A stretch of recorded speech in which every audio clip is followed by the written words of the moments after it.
Kyle here from allmediareviews.blogspot.com. Marillion, it's not Marillion Monday, it's not Marillion Tuesday, it's Wednesday. And like I mentioned in my last video on, was it Friday? I think it was Friday that I had this week off, but yesterday, doctor's appointment and just, life happens. But I'm going to make the most of I can of today, tomorrow, and Friday, hopefully. Friday I got some stuff, though, I don't know. Probably today and tomorrow. So I'm doing another Marillion video. I may do one after this, not sure. But there's only 4 left of the proper studio albums to do. Today is going to be 1987's album, Clutching at Straws. The final proper studio album with original lead singer Derek Dick, aka Fish, Clutching at Straws. And I'll show my vinyl at some point here. Came out June 22nd, 1987. So the story goes for me with this record, with Clutching at Straws. When I got into them, I was introduced to them.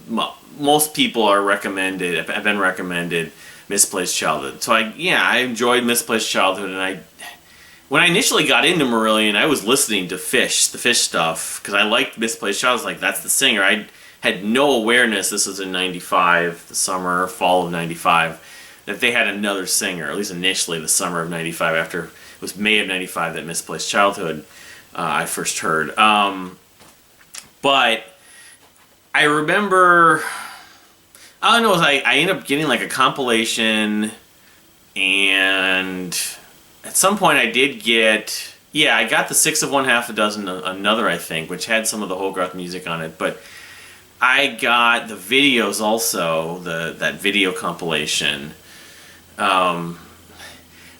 All I know is when I was getting the Marillion albums, this album I did get relatively early, but part of the problem with getting this album was it was not easy to find. Misplaced Childhood wasn't hard to find. I found Script from a Jester's Tear not that long after that, and I don't know, Fugazi was somewhere in that range, probably too. I want to say this is maybe the last Fish album I bought. It maybe not, but it was much that long after I got in May of 95. It was probably, I didn't get this album probably sometime until the fall of 95, or I don't know. If I did, and I did get it, when I did get it, I didn't listen to it that much. I listened to it some. I remember getting like some bootlegs at the record shows too. That was the other thing. It would have, I have the Live from Lorelei, I think, which is from that tour. So I remember hearing some of the songs, and then the videos, the compilation music videos had Incommunicado. I think that might have been the only one. I don't know if it had Warm Wet Circles, but anyway, the long explanation, as short as possible. I did not listen to this initially as quickly as the other ones. I was listening probably more of the Hogarth stuff before I finally went back to this. That all being said, I remember I have a distinct memory of getting together with my grandmother, but this was maybe a couple years later, and listening to this in my car. Made like a compilation. I only had a cassette player in my car at that point. And the suite, I consider that the first 3 songs really like a suite. Hotel Hobbies, Warm Wet Circles, and That Time of the Night. Anyone who hasn't seen this is the remaster from, I think it was 98 or 99. I have another version somewhere, like I said, probably in my CD book. But I consider whatever that is, it's like 14 minutes or something like that. If they ever wrote an epic besides Grendel with Fish, that to me would be, other than I consider Misplaced Childhood one song, but that's those 3 song suites. But with those songs and then Incommunicado, that was kind of my early experience with this record. And I can totally admit to sleeping on it. I don't know if it was when I heard Mike Portnoy talk about his praise for it a few years later, or in some of the discussion about it. I mean, I knew people loved it, and I don't know, I had listened to the whole thing a few times, and I never felt the need to go back to it. That was probably at the point in the mid to late 90s, like 96, 97, 98, when I was listening to more of the Hogarth stuff. I was listening to Season's End and Brave, of course, and Afraid of Sunlight. But then one day, I mean, I did listen to it finally for the the whole thing for the first, a couple different times, and it started to hit me. But at that point, still, I was of the feeling that this is a really good record. I'm sad that Fish left in a lot of ways. I was on board with Steve Hogarth, but I was definitely of the feeling I liked Fish more at that point, definitively. But I still kind of thought, well, but it's not as good as Misplaced Childhood exactly. So really it took me to getting the remaster here, and then I think it was really about the time I went to go see them in Chicago for the first time ever in October of 2004. It was early October, yeah. That I was revisiting this record right around that, not the exact week, but like the weeks leading up to like September of 2004, I guess you'd say. Hold on a second. That I listened to this more, and I was reading through the lyrics, and I mean, Sugar Mice was obviously one of the other songs that, it was on a lot of the live recordings, a lot of the bootlegs, a lot of the live recordings they had played. I'd known about and stuff. I didn't know, and Dream Theater even referenced that. I can't remember when that was, that the guitar part in one of their shows. But it kind of hit me over the head around that time. I mean, I don't know, I could be wrong. I still love this record, but it hit me over the head how remarkable this album was, how just a statement, sort of an emotion. I mean, I know the whole kind of background with this record with Clutching at Straws. I'll just open it up. This is the remaster. One of the remasters. Like a lot of the Fish stuff, it's the lyrics. It's like poetry. A lot of it's poetic. It's like poetry. Ew, that's not too good here. Condition of my CD is, that's probably okay. The reason why Fish ended up leaving the band in general, because lyrically, is it a concept album? I think it is somewhat of a concept album about a guy who's, kind of writing, regrets or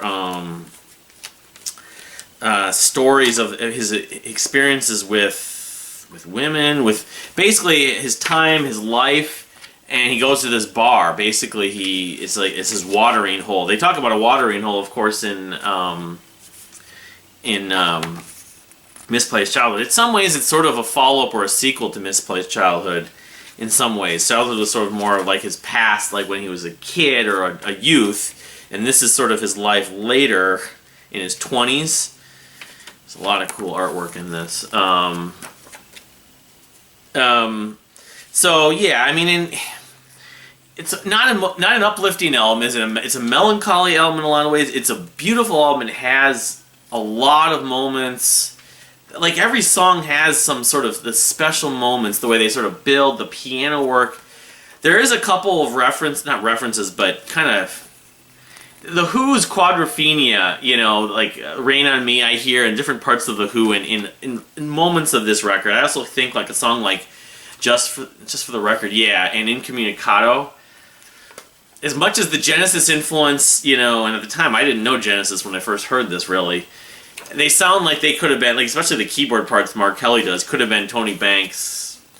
Could have been something Tony Banks wrote. But at the same time, though, I think this is their most different sounding, in a way, album from the Fish period to the other records, from a sort of a texture and a songwriting style. This is more of a...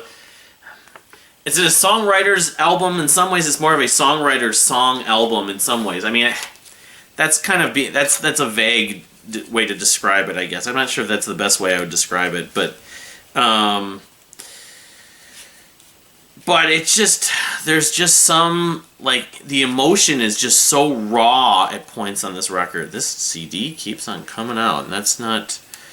that's what happens with CDs, I guess. They're not perfect, just like vinyl. Yeah, this thing is not... I need to get a new jewel case or something for it. I don't know. Anyway, so that's part of the reason why it just kind of hit me over the head. Wow, the condition of this jewel case is definitely... I want just it to stay in as good of shape. I may have to buy another remaster. Like maybe if there's been a reissue since, probably has been. When I bought these remasters in the late 90s, I was like, okay, I'm going to buy all the definitive ones, and I'll never have to buy Marillion CDs again. And yeah, that was probably wishful thinking. So, yeah, it just kind of hit me over the head. This is really the best thing they did with Fish, and one of the best things they ever did. You know, all the rankings and stuff will come in a few videos, but I definitely kind of felt like this is just the magic, the raw emotion on so much of this, between the piano / keyboards, Fish's vocals, Fish's lyrics, and the poetry. It's like he was riffing at his most creative and talented, both from a vocal line standpoint and definitely a lyrical standpoint. He's just pouring out his heart and soul on so much. It's like a guy who basically has like lost it all, and he's at the bar, and he just has all these kind of stories to tell about regrets of his life, things that, you know, he wishes, and so he basically wants to just say, here it is. This is what I've done. Learn from my mistakes. You know, and the whole thing with his real life, where he ended up, the whole fame and lifestyle kind of really tore at him, and why he couldn't continue to be part of Marillion, because Marillion was getting more popular and more success, especially in the UK. He just couldn't continue doing it, and that's why he ended up leaving the band about a year and change after this album came out. So I have 3 copies on vinyl, and these are all. Well, one of these I think might be one of the reissues, but let's try to go through these quickly. But I guess I'll probably have to go through the track list as quickly as possible to try to limit. Well, I think this might be a reissue. I can't remember unless this is one that I got used. I think this is yeah, I bought this one new. This is one of the newer copies. I don't know, why I did this, because at one point I couldn't find it on vinyl, and I'm like, they have a new version. I may as well just get it. I can't tell what pressing this is, what year this was. And my glasses, of course, because my glasses are new. Polyphone. Yeah, this is 2013, and it's a thick pressing, 180 or whatever. It came with a download code, but Clutching at Straws. There's all your lyrics, of course. See, the other thing, if you look at the pictures, the band is in here, mixed with these other, like, who is it, like James Dean. They talk about Jack Kerouac, he might be in here. Yeah, and a few other famous people. I guess I've never, there was a write-up in Progression Magazine, and read the book here. It talked about more about the artwork. This was, I think, produced by Chris Kimsey as the producer. I think the artwork was still Mark Wilkinson, but it's because it's black, the tone and style doesn't resemble the first 3 Marillion albums nearly as much, but I think it still is. And of course, you have the Jester and this guy on the end here, the Jester's color. We'll talk about the Jester. Going back, to the debut album, Script for a Jester's Tear. Now they have like little subtle references and a lot of album art. So this is a promo I've got. And when I bought this, who knows when this was. That doesn't say 89. I can't believe this would be 89. The sad thing about this, the Marillion live, of course, I've never seen them in my hometown. And they mentioned Milwaukee, which, that they haven't played Milwaukee in a long time either. They haven't played, let's see this one. This is one of the, this is on Capitol, this one. So I don't know, it's like first. This is a promo though, so as you can see. And this is probably just needs to be cleaned, but it's in decent shape. I know I went to bought it. Yeah, this says May 6, 89, so I don't know what happened with this. I'm wondering if, I don't know where it was from either. It looks like one of the cheapo stickers, but I might have found it at cheapo, but obviously I didn't buy it in 1989. And there's one more here. Oh, this one's not open, so I paid $10 for it. This is one of the Capitol ones too. So probably the first or second pressing.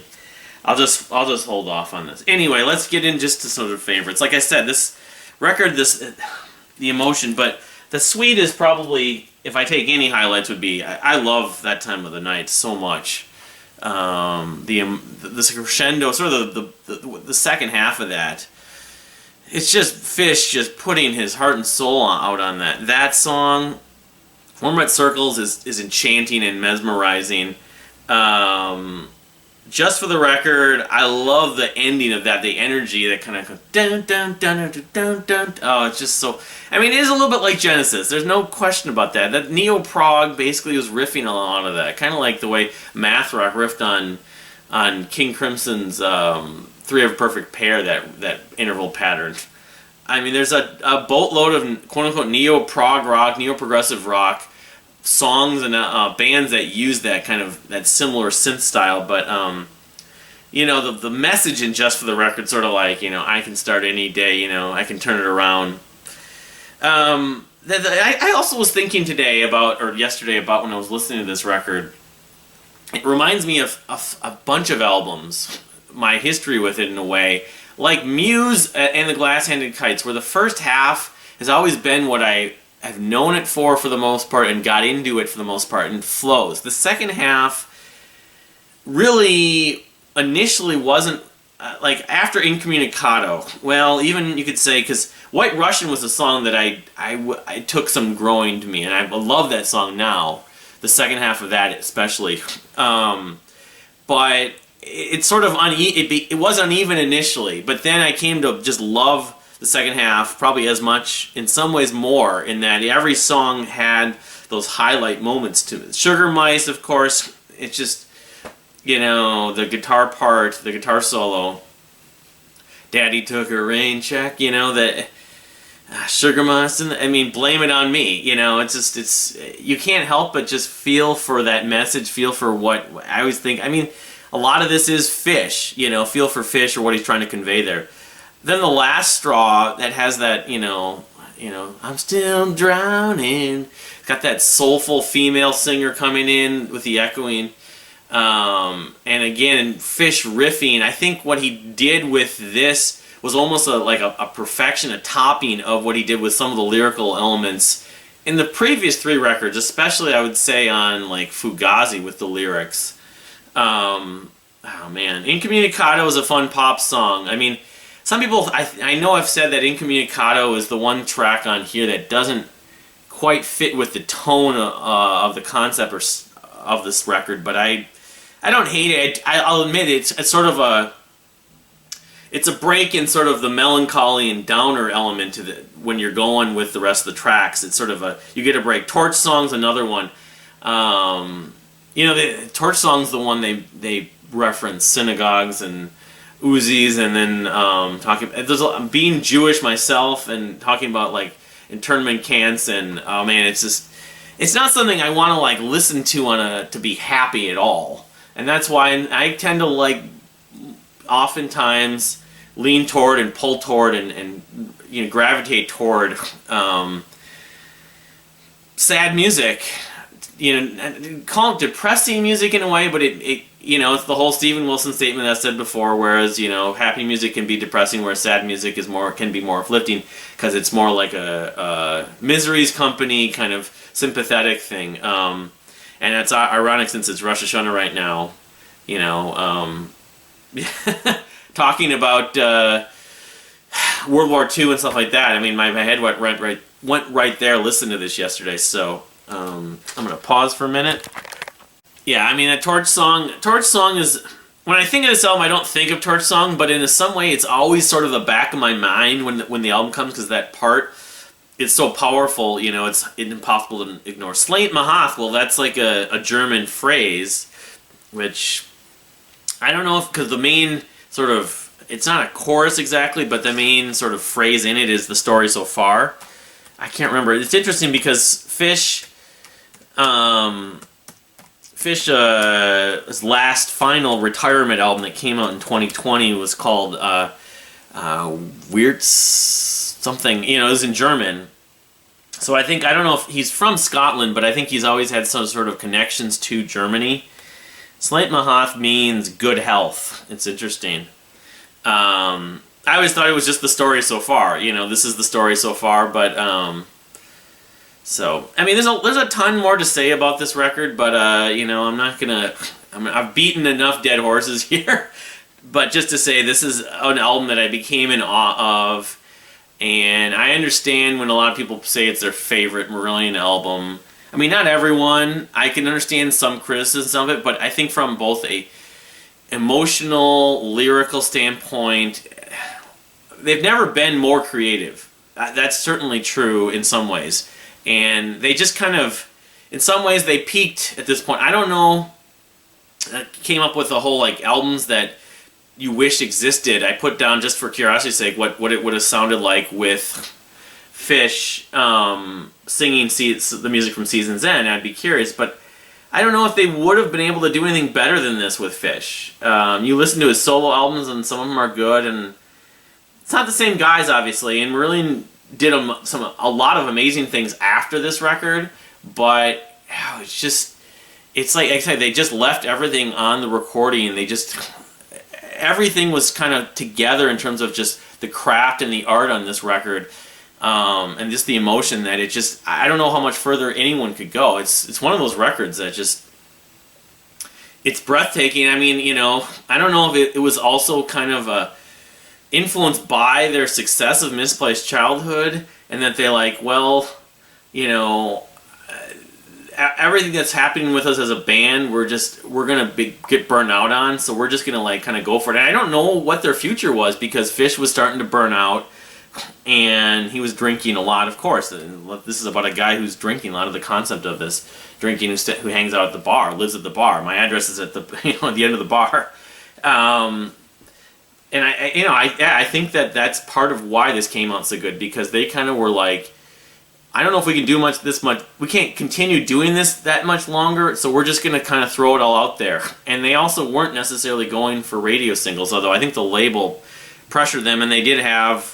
After Kaylee and Lavender, they did have Incommunicado and Sugar Mice, but I think Incommunicado is the only one that really got a lot of play. I think Warm Wet Circles also was released as a single, but so anyway, that's Clutching at Straws. Marillion fans, what's your this copy of this jewel case needs to be replaced, but what's your take on, you know, this record, the final proper studio record with Fish? Is it your favorite, you know, or is it your favorite Marillion album of all time, or do you see it still second fiddle as a follow-up to Misplaced Childhood? I know people that even prefer like the other Fish albums. I mean, I don't know how many people would actually put it as the worst or their lowest ranked Fish album. Probably not too many, but thank you for watching. I got more videos to make, hopefully today and tomorrow, and I'll see you next time.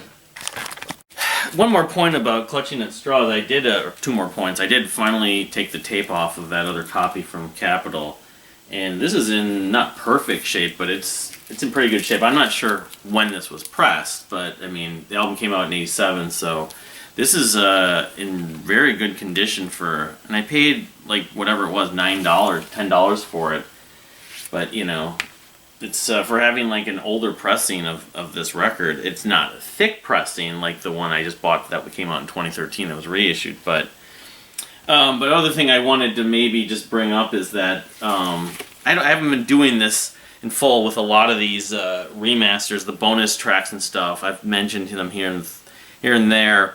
Of course, some of the bonus tracks on here are songs that they later did. Tic-Tac-Toe rather. You can see right there, it's the 8th track. If my CD even would still plays, given the fact that the condition of this should, but is basically that song from Season's End. A lot of the Season's End stuff, you know, that they use, I can't remember the name of it now. When I was going through Season's End, not one of the main, not one of the standard track lists for Season's End, but the bonus, on the bonus version, what was the song? No, Bell in the Sea? No, not Bell in the Sea. Not After Me. Maybe it is Bell in the Sea. It's not Holloway Girl. 'Cause there's so many different versions. That's the problem with this. So many different versions of a lot of these albums. But Tic Tac Toe is basically, let's see here, where is it? Remastered bonus tracks. The Release. I'm pretty sure, yeah. So basically, Tic Tac Toe became The Release with Hogarth. You know, I know, like, well, I was listening to this the other day. I think it's either Sunset Hill or Voice in the Crowd was basically an early version of Sugar Mice. I mean, there was a couple other Sugar Mice. Sugar Mice in the Rain, that was another version. But then Tucson, I swear Tucson was like a B-side. But I know that a lot of the hardcore Fish fans especially love that song Tucson. But I can't remember what it came off of. I mean, besides being on here,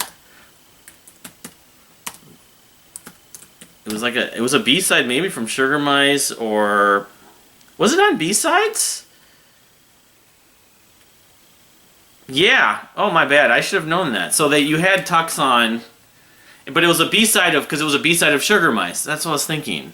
So, yeah, just a couple. I mean, there's these other titles: Exile on Princess Street. What's the one? July Day and Story from a Thin Wall. Shadows on the Barley. Not all of them, but some of them are songs that either they reworked for Season's End, which ended on the Season's End remaster, like The Release, or they ended up. I want to say some of them ended up on Vigil in the Wilderness of Mirrors reworked for studio album. Not right now, but down the road, hopefully I'll have the time to go over I don't have all the Fish studio albums. I have a lot of them, and I'm not even that familiar with them because I don't listen to them that much. But Vigil in the Wilderness of Mirrors, the first one I made it a point to try to listen to because there's a lot of similarities. There's a lot of connections between Season's End, this album, or the period they wrote the music for this album, Clutching at Straws, and that album. It's almost like the three of them could be all in one box set. But, there's a lot of reasons that never would happen. But, from a fan's perspective, the three albums have a lot of connections. But, it's just interesting. I'll have to do that at some point. But anyway, thank you for watching. We'll see you next time.